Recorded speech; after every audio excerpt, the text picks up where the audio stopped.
is Cade, you think, learning? What are some of the younger guys on offense learning?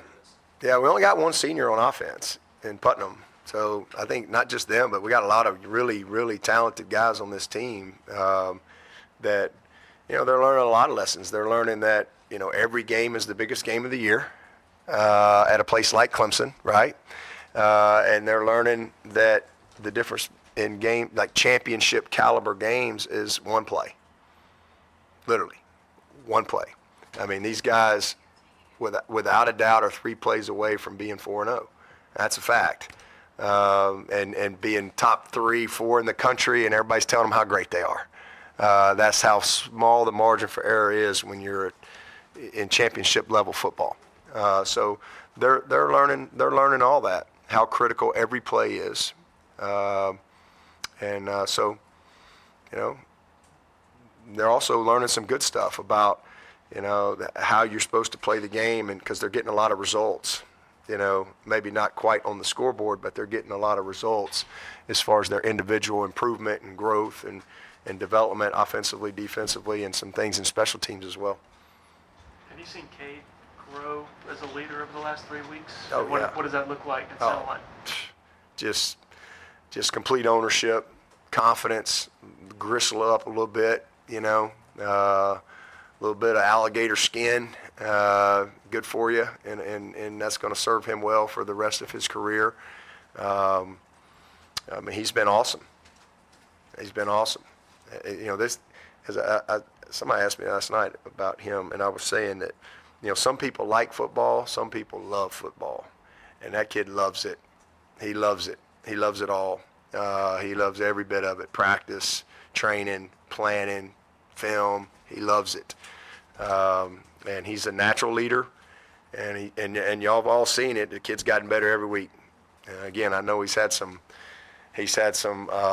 freaky football stuff that has happened to him, but he just keeps getting up. Kid's a winner, and when his career's over here, we'll all look back and be like, wow, we had a special dude right there. He's on his way. He's on his way.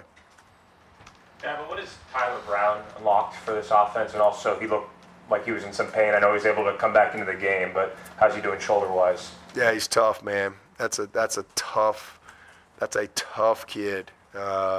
Tough. There's probably not many guys that would have been back in that game. We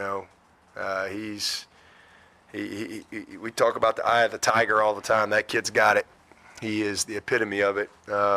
Kid loves Clemson. He can really run. He's very confident. He's a great student of the game, which is one of the reasons he's been able to progress so quick. He really catches on, and he's very mature. So I'm just really proud of him, man. But he's same thing. Another one of those young guys that's got a long future ahead of him. Not a ton of snaps for Wes against FSU. Was that an injury situation or just a personnel situation of what they're Just the doing? way the game went, yeah. I mean, he's just didn't get in there. I think he played 17, 18 snaps and something like that. Played all special teams too, but Barrett and Trotter are the starters, and they got most of the reps in that game. But Woodaz, he'll continue to play more. Anything different Rocky Long does schematically? I know he does. It's the same 3-3-5, but is there anything? I just think he's an excellent teacher, and it's easy to see that on tape. I mean, you can tell he's a really good teacher, and you can tell the guys, are fully committed to their scheme because schematically, with what they do, they ask them to do some things that aren't real sexy. It's not real sexy to be outside guy and fly 2 gaps across and hit somebody in an ear hole, it's just so somebody else can create havoc. But these guys buy into it. I mean, they really buy into what they're doing. Technically they're really well taught. The loopers are tight. They don't have a lot of miscues. And it's a lot. It's some train wrecks going on up front. They're not very big, and so that's what they're trying to they know they're not in a big group, so they're not going to line up and just let you get your hands on them and bully them. They're gonna move everywhere, and so it creates hesitation and makes you have to really be good. We did a pretty good job last year. I think we rushed for about 327 yards, so we caught the movement well. We just couldn't take care of the ball. We had 4 turnovers in this game. I had put this game in a black hole somewhere. I'd actually forgotten all about it until I watched it again, and I was nauseous. It was a weird game. Fortunate to win the game last year. We did a lot of good things, but we had some. DJ had a couple of miscues, and Shipley had a turnover, and we had the fumble at the 5 or whatever. DJ dropped the ball and went like 90 yards for a touchdown. It was crazy, but we settled in and found a way to win the game, and I thought we played really well. And the quarterback got some yards on us, but I think we shut them down in the second half, which gave us a chance in that game. And then the difference in the game is they didn't get any points off of the turnovers other than on our defense. The defense held them, but they were kind of normal turnovers. It's not just a turnover. Where is the turnover, right? I mean, we had we had 1 turnover. It was like just past midfield. We stopped them. We had 2 turnovers backed up in our red zone, so they're backed up, and we stopped them. And so that was a huge part that allowed us to win that game last year. But they're just a well-coached group and believe in what they're doing, and they understand their techniques and positioning on the back end and how they use that rover and how they adjust formationally to what you're doing. So just a very well-coached group that believes, and they swarm, they play hard, they play physical. And I think that's, again, I always talk about how you play gives you a chance to win, and they play the right way. That's a reflection of their coach. Talk about the challenge of covering them when Schrader's scrambling and extended plays. Ball's going to Gadsden a lot when you prepared for this team last year. Now they're spreading it out more without him. How does that change your strategy in terms of having to defend more of the field in that way? Yeah, they still do the same thing. I mean, it's just, schematically they're still doing the same things. Not much difference there. Got different guys out there, but they've got some. A couple, like I said, long kids, 5 and 17, or you got a 6'6" guy that they're going to take their shots when they see man coverage. And when you play man coverage, you got to make sure that you have some rush lane integrity. You can't overrush this guy. And he loves to go forward. He's a guy. He knows how to run the ball like a running back. And if you get any type of rush lane, he's running, and it's a problem. He's going to keep him on schedule, but he'll take the shots as well. So, not really any different. Again, different people, but schematically they're the same. Big bodies. I know Gadsden not being out, obviously that's a really good player for them, just like we're going to have, some guys out for this game and last game. That's just kind of the way it is for everybody in college football. But they got good players. With Mitchell Mays, how do you feel about him in pass protection? He's been moving around a little bit. Talk about Syracuse and how much they slant and things like that. Yeah, I think pass protection is probably what he does best, honestly. He's a smart player. He can play anywhere for us. Mitchell, he of the 4, that was probably I would rank 4th of his games, but he still played solid, and but he gets it. He's very smart kid, understands how to use his hands. He recognizes things defensively. He sees tips and tendencies. He's a smart player, which is why he can play left tackle, left guard, right tackle. Very smart player. So I don't worry about him at all when it comes to being able to understand things, pass things off, who's got the penetrator, who's got the looper, all that type of stuff. Coming off on the backers, whatever the situation presents. He's capable. With Harris Sewell, how much has he come along? Is he somebody you want to get into the game? Oh yeah. We trust him, but he's still a freshman, and there's a lot going on in there for sure. This past week, those were some massive humans over there, and just we did a lot. We did a good job offensively. Gave ourselves a chance to win the game. You can't ask for much more than the one critical mistake there from our guys up front. We gave up no sacks in the offensive line, 0. So I was super proud of those guys. I mean, that's a pretty good front to hold up on, and but Harris is a guy will continue to work his way in there. Now that Walker's out for sure, you'll continue to see him in there, and Trent. Trent's another guy that's got length. He understands pass protection. He plays with his length, and he's a smart kid. You've already played Khalil Barnes and Tyler Brown and some of these other guys. Now with some of these injuries, are there any other, TJ Parker, some other freshmen that we may start to see some more of as we go along? I mean, TJ Parker's playing starter reps. I think he might have even played more than one of our starters. I don't know. I mean, we kind of we got 3 guys that we kind of see as starters at DN that are kind of splitting the reps. Maybe somebody gets a hot hand game to game, but and then so he's already doing that. Other guys in the next game, Ronan is a guy that you're going to see play. We'll see what happens at receiver, but we got to get him on the field as far as the freshman. But it's probably the main ones right now as far as freshmen. Harris, another guy you'll continue to see. Olsen, Pat Henry's a guy that's we've kind of committed to playing. As we go through the season, we'll see how. But it's hard to get a 4th guy in right now. But as the season's long season, so as we go through the totality of the season, we'd like to get him some experience as well. We think he's going to be a great one. Can't remember if you've answered this, but Jay Haynes, did he have some sort of foot? Yeah, he had an ankle sprain. So hopefully we'll get him back here soon as well. Yeah, but you've talked a lot about the 3rd and 1 and needing to call that just as a run and not an option. But I'm just curious. I know it's easy to armchair quarterback or second guess any decision in any game. But as you went back and watched the tape, were there things you wished you could have called differently or done differently in that game? Yeah, really, I mean, the only thing I wish we'd have done differently was the one series where we missed the field goal.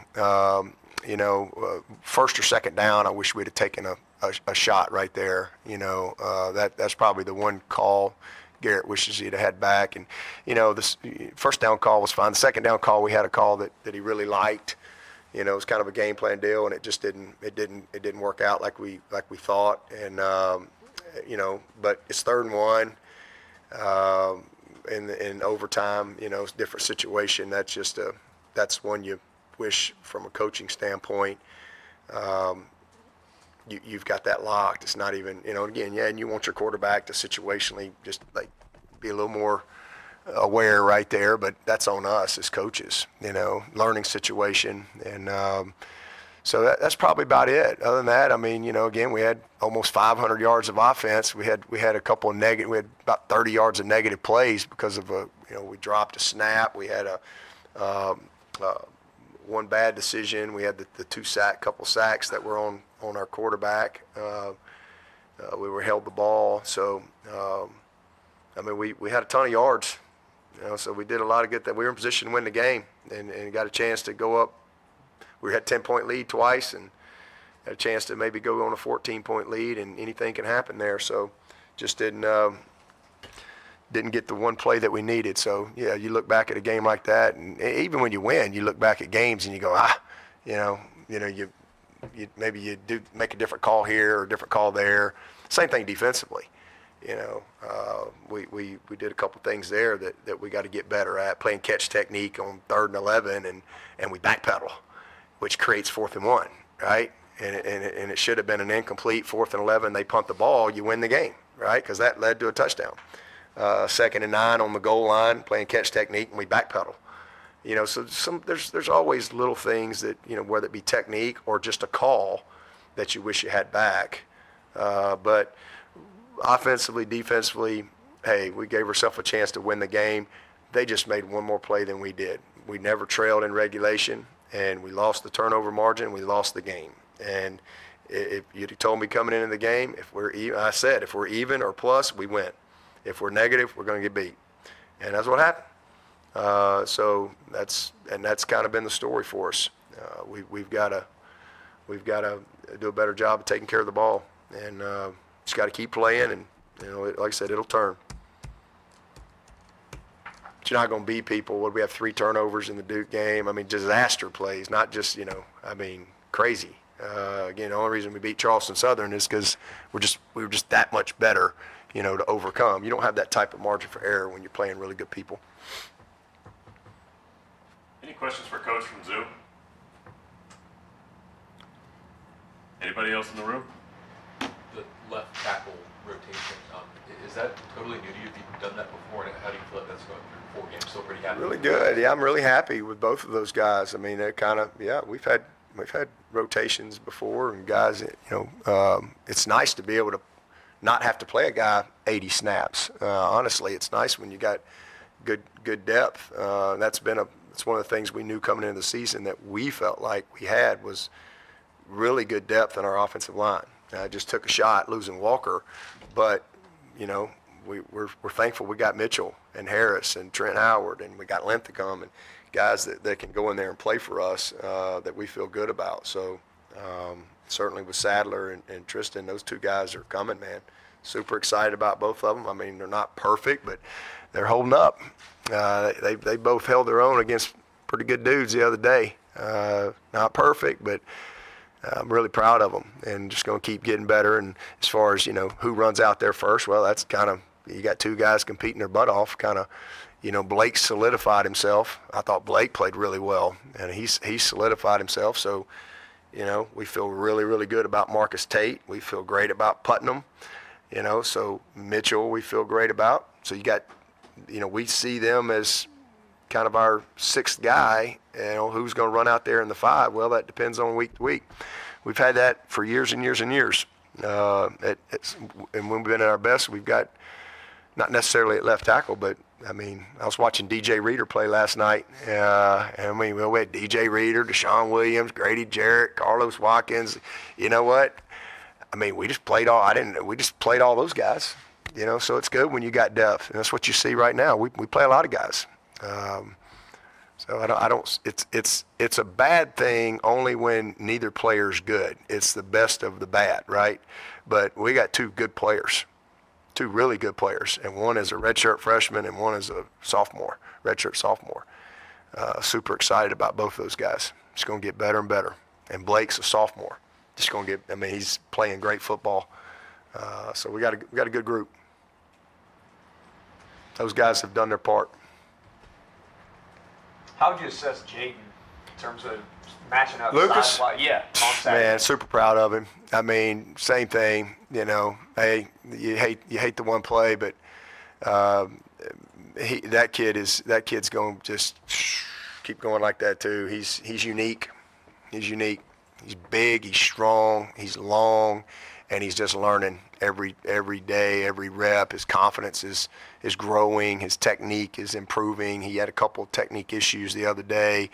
That he's got to get better, and be a little lower at some of the break points and a little better collision balance. There's some things he's going to get better at as he plays, but he didn't play a whole lot last year, and then obviously came off the shoulder surgery. But I'm really proud of him. I love our DBs. I love our young DBs. I love our corners. We've got a good roster. We got a good roster. So we've taken a couple hits right now, but we're going to be around for a while. You talked after the game about Jonathan White still being the #1 kicker. Is that still the plan that he kicks the shorter ones and Robert Guts the longer ones, or have you seen anything? I would let White's kick from probably 50. I feel confident. Made a 51 or so yard of that last week. But he still gives us our best chance right now from just a confidence standpoint. Check back with me next week. Is that when he's I'll be here every week, so check back with me. Good change. Is that when he's doing New York? What's that? When is this job supposed to start next week? Or? Yeah, it was supposed to start this week. I think this was like his start day. It was Monday this week, so he can moonlight when we go up there to Syracuse, I guess, this week. thankful we got him, man. You know, and you hate he missed that one. That one play could have won the game, right? I mean, you could say one play all across, but you know what? Going into that game, I was just worried about making extra points. I just need somebody like, let's make an extra point. Let's make a layup, and he made the one that gave us a chance to even be in the situation at the end. So of course everybody sees the one, but he's still right now, confidence-wise, kind of where we are, and then we're gonna let him keep competing. Robert's been battling a little bit of a sore thigh a little bit, so we'll see how they do this week. Just last night, so we got all week to go. So anything could happen. You've had Will, you've had Drew, now you've got Clay, all back there holding. How much have you used those three? Your three sons as kind of like information sources for you on special teams. Yeah, and it's crazy how that all started probably 7th grade. Will, they all got really good hands, but Will came home in the 7th grade from football, and he's like, "Hey, Dad, I'm gonna be holding," and I'm like, I remember going, "Y'all kicked field goals?" I'm like, "Y'all kick?" And he's like, and I said, "Well, how'd you get?" He said, "They just, I guess they had really good hands." He said, "Hey, you're gonna be the holder," and so that's kind of how it all started. So he held at Edwards in the 7th and 8th grade, and then he gets to Daniel, and they're like, "Hey, you're the holder," and he just became really, really good at it. It's a skill. It's hard. It's not easy to do. And then Drew comes along behind Will, and at Edwards, and they go, "You're the holder," and then 4 years later, Clay gets there, and so they, it's hard to find guys that have that type of experience. I mean, you're talking about 6 years plus of experience of doing a task, and so and they've done a nice job, and Clay's really done a good job, but they certainly little nuances have passed that on to each other. For instance, you mentioned the switch snapper.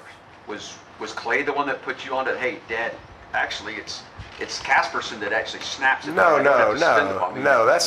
Heck no. We track that stuff. That's a chart. That's something we chart. You chart that, and for whatever reason, Flo just kind of got in a.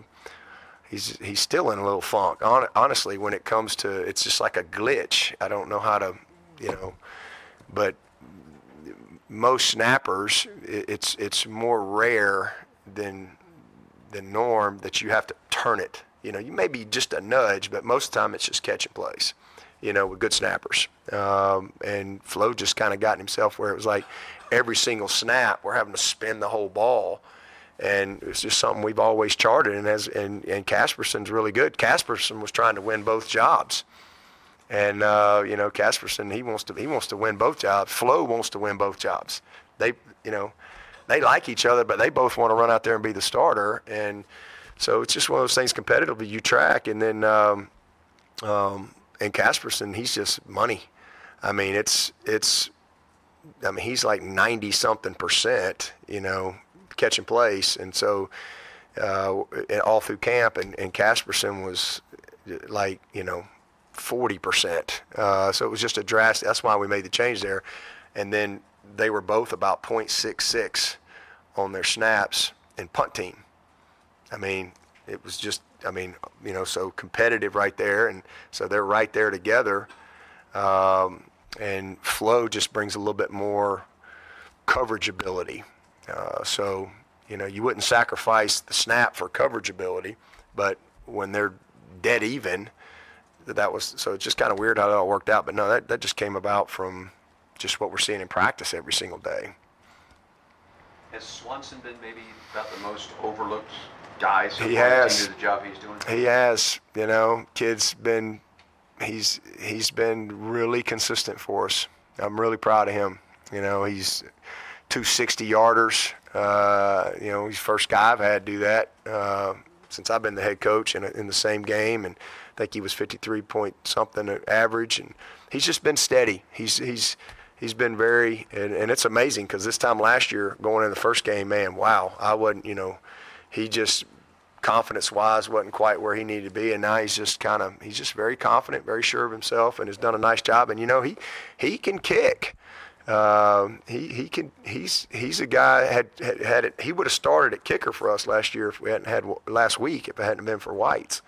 He doesn't really want to kick, but he can kick, and he's pretty solid, and definitely our second kickoff guy, right now. But he's definitely a guy that's been overlooked in our season right now. He's been very steady for us. All right. Thank you, Coach. All right, appreciate it. Thanks.